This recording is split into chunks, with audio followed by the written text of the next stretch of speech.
Good morning and welcome to the Revenue Kinetics broadcast. And we are here today with a really cool chick.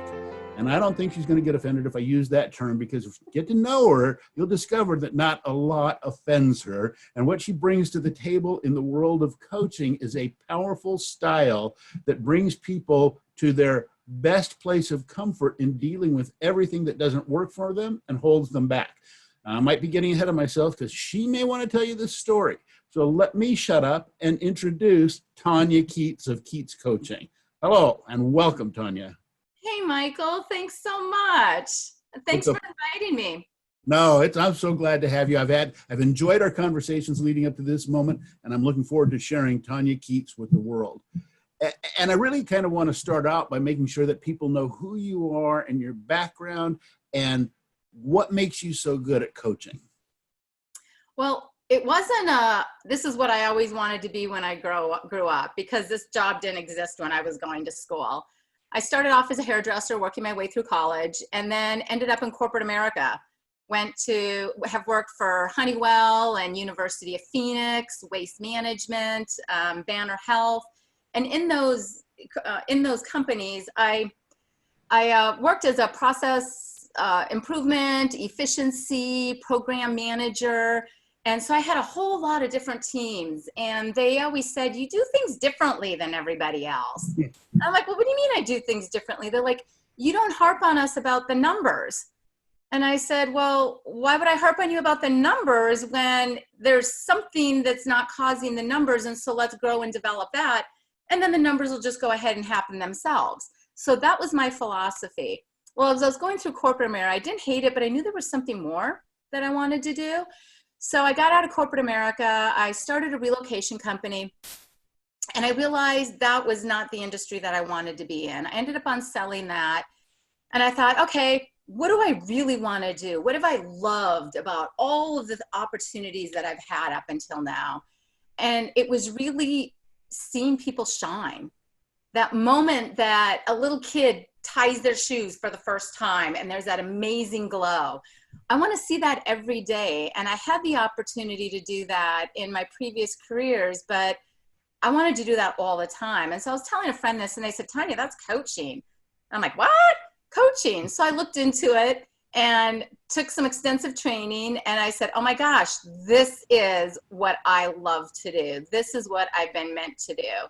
So I started Keats Coaching, and our philosophy at Keats Coaching is coaching plus experiences equals integration and some transformation and results.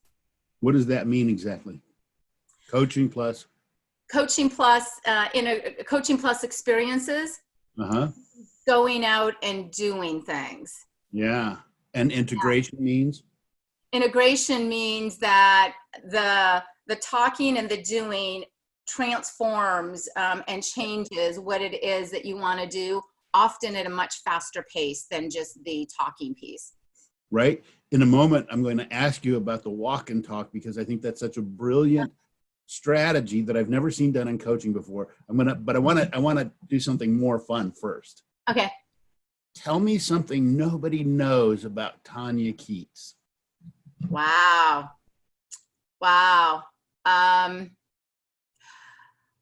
When it comes to food choices, I have enough willpower not to bring it into my home.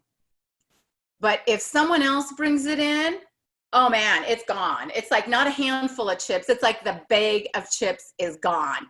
That's it. No. If you love me, you won't bring potato chips. Exactly. Or other foods that I would be like, yeah, that's not a great food choice. Yeah. Okay. So what you're experiencing right now in business, the successes you are having and the things you've learned how to do, this doesn't happen by accident. You have to intentionally get effective at it to be successful. Yeah. Right? Beyond what you just explained a little while ago in your project management background to get here, which by the way is brilliant in that it gives you a world of experience in corporate America from one position, because you're dealing with all the projects across the enterprise, right? Yeah. Which means you have to know so that gives you a brilliant business background. What have you done beyond that to build success, to build where you are now?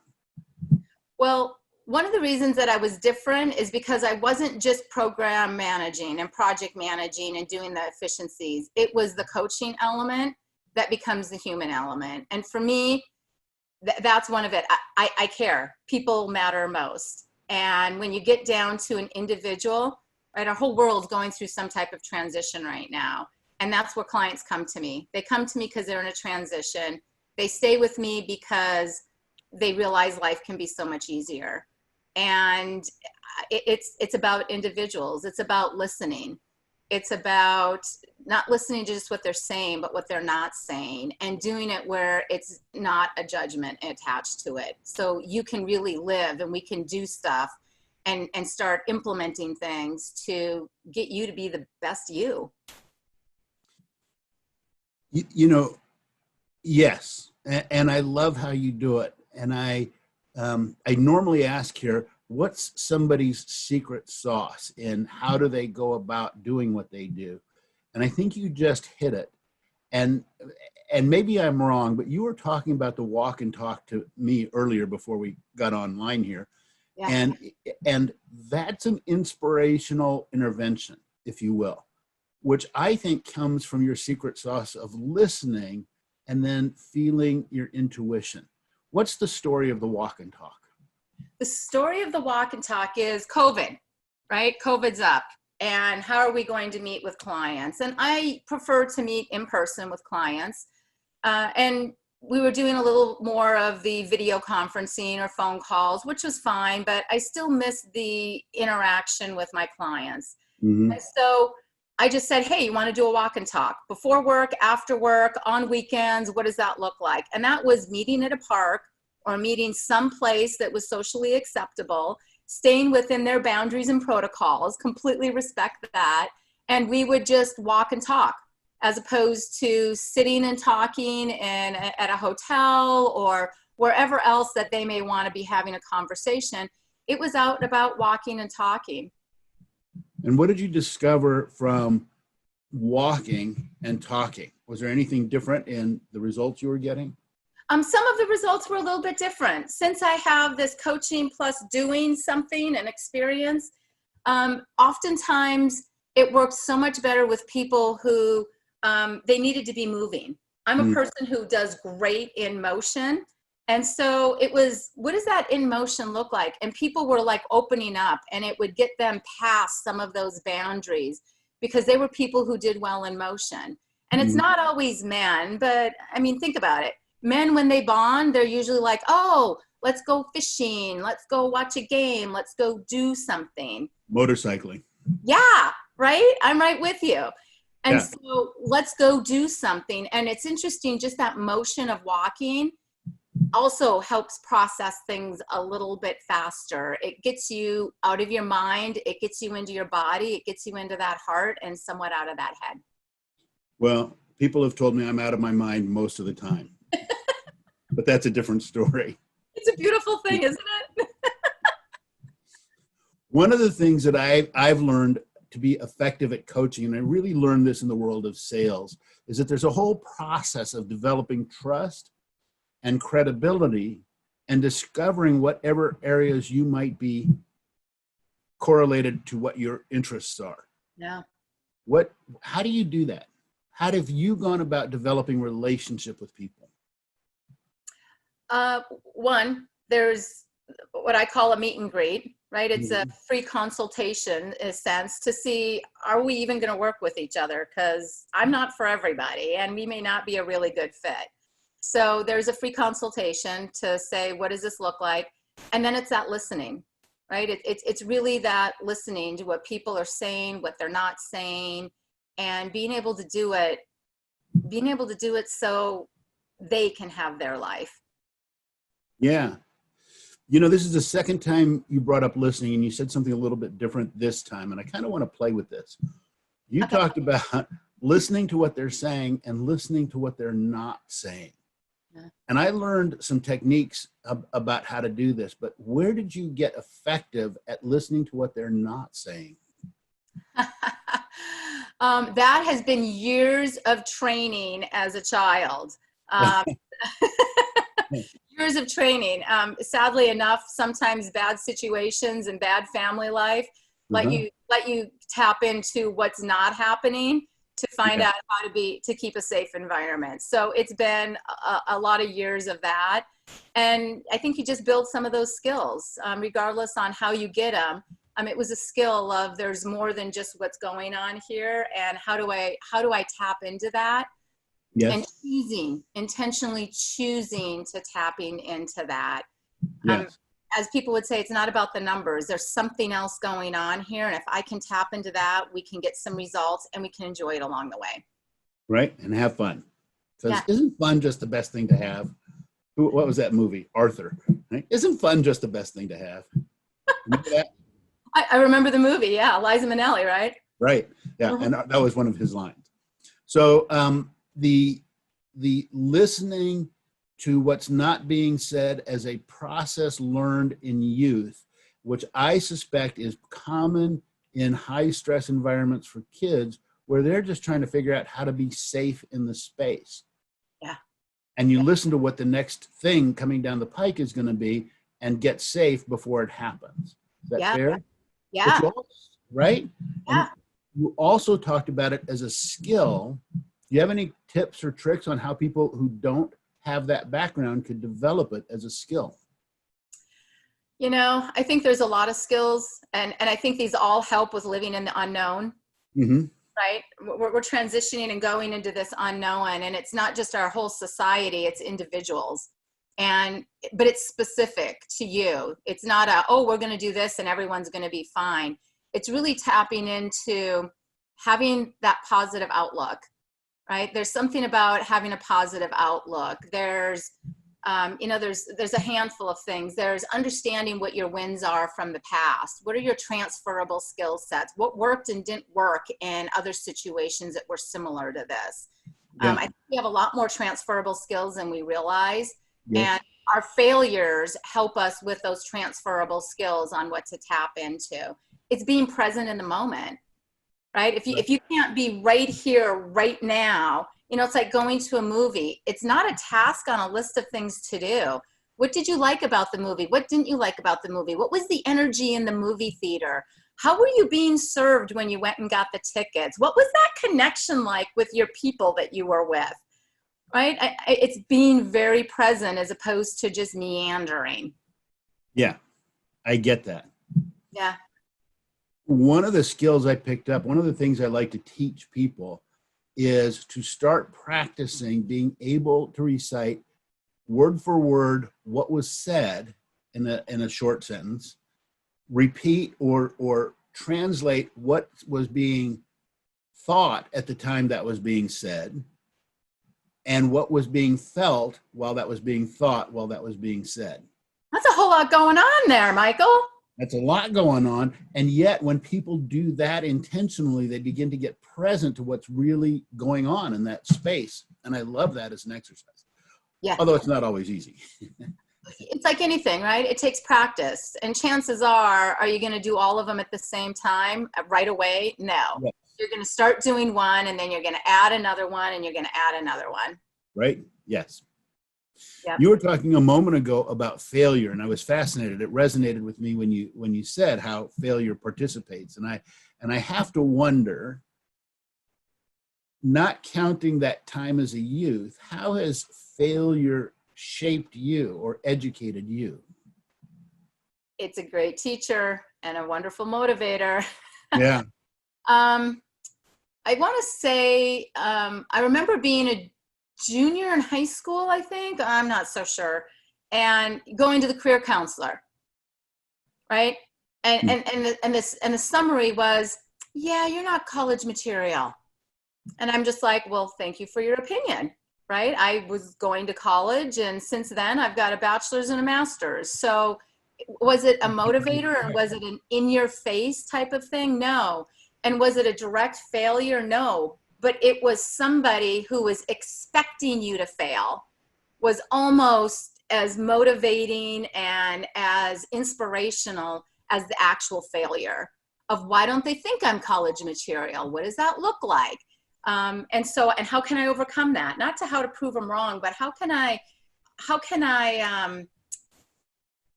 be successful, right? Because I don't have a big team on my end. How can I be successful at doing something I really want to do, regardless what they have to say?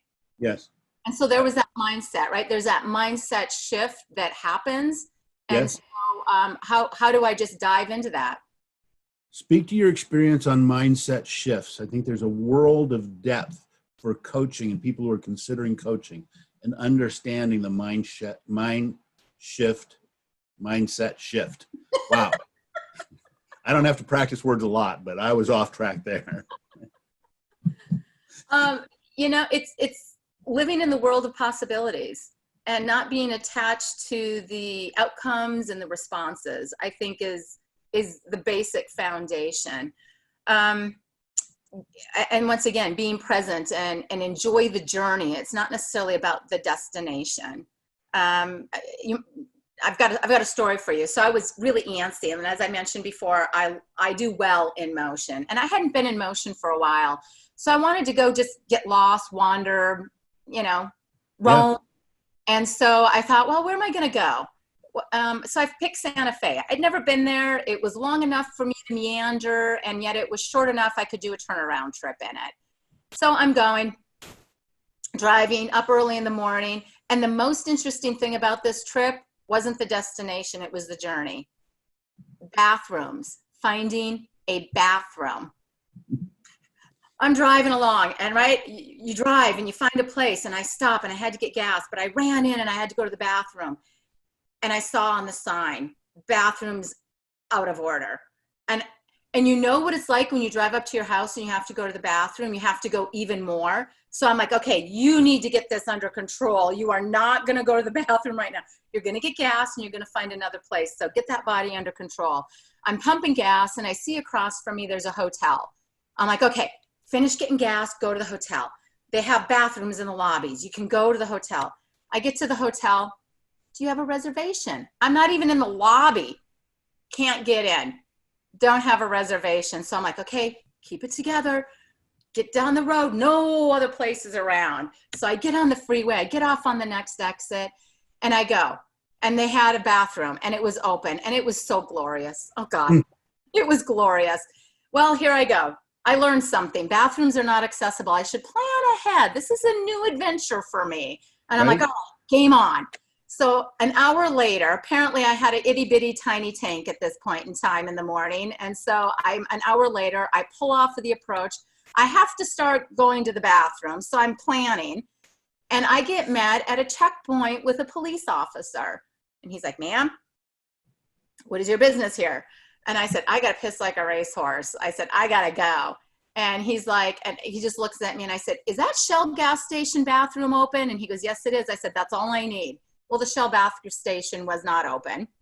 And I went across the street to that gas station, right? I'm going in again and it says you need a mask. So I run back to my car, I grab a mask, and now I get to go to the bathroom. I'm telling you. And then I'm driving away all happy. And I'm thinking, I have never had so much fun and joy trying to go to the bathroom before.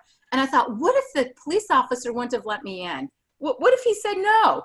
I'm like, well, you'd have gone down the on-ramp onto the freeway. You would have opened your doors. You'd have popped open your trunk. You'd have grabbed the toilet paper out and you would have gone at the side of the road. Not a problem. A North Dakota girl, not a problem. And then I thought, oh my God, I could have gotten shot for my toilet paper.